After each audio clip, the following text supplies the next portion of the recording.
As a गृहमंत्री पण त्यांनी स्पष्ट केलेलं आहे की कोणालाही आम्ही सोडणार नाही. फायनल नाही, थोडा इशारा पण पोलिसांच्याकडून असेल की दिशा त्या बाजूने जात आहे तर नक्कीच त्याच्यावर कारवाई होईल. पटेल साहेब, महत्त्वाचा प्रश्न असा आहे की धनंजय मुंडेंनी राजीनामा द्यावा यासाठी विरोधकांकडनं मागणी केली जाते. राज्याची परंपरा राहिली, जर आरोप जर केले जात असेल त्या मंत्रिपदाचा राजीनामा दिला जातो, मात्र धनंजय मुंडेंना वेगळी वागणूक का दिली जाते? आरोप कोण लावत आहे? एक व्यक्ती लावत आहे. आणि एवढा मोठा महाराष्ट्राच्या पोलीस यंत्रणामध्ये SIT नेमल्या गेल्यानंतर, CIDकडे चौकशी दिल्या गेल्यानंतर बाकीच्या सगळ्या बाबतीमध्ये मुख्यमंत्रीनी ॲज अ गृहमंत्री पण त्यांनी स्पष्ट केलेलं आहे की कोणालाही आम्ही सोडणार नाही. आम्हाला आमच्या पोलिसांच्यावर काही भरोसा नसेल तर गोष्ट वेगळी, पण एक नक्की आहे की आरोप करणारे एक व्यक्ती आहे आणि त्या व्यक्तींनी काय त्यांच्या व्यक्तिगत काही विषय असेल आणि ते त्यांनी एक असा वातावरण तयार करून सांगायचं की राजीनामाच द्यावा लागेल, तर असं तर उद्या कोणी पण कोणावर आरोप काही लावू शकते. फक्त तथ्य समोर येऊ द्या. आम्हाला कोणालाही वाचवायचं नाही. तथ्य समोर आल्यानंतर थोडा इशारा पण असेल, आम्ही फायनल नाही, थोडा इशारा पण पोलिसांच्याकडून असेल की दिशा त्या बाजूने जात आहे तर नक्कीच त्याच्यावर कारवाई होईल.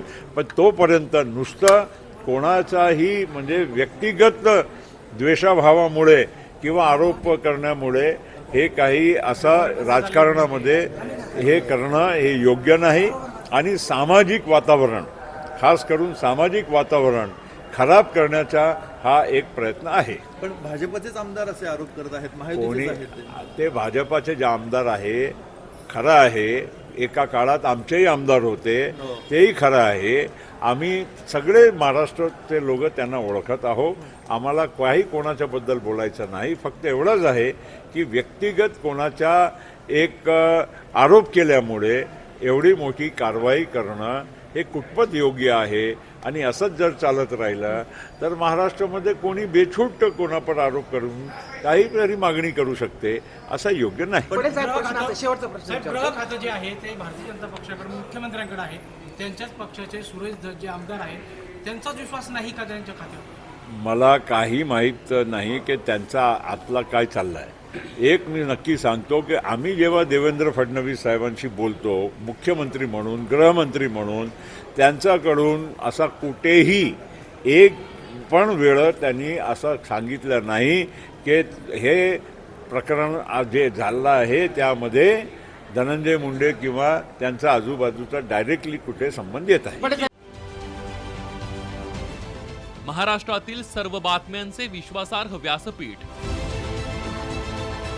सकाळच्या सर्व सोशल मीडिया प्लॅटफॉर्मला लाईक, फॉलो आणि सबस्क्राईब करा. तसंच सर्व नोटिफिकेशनसाठी बेल आयकॉन प्रेस करायला विसरू नका.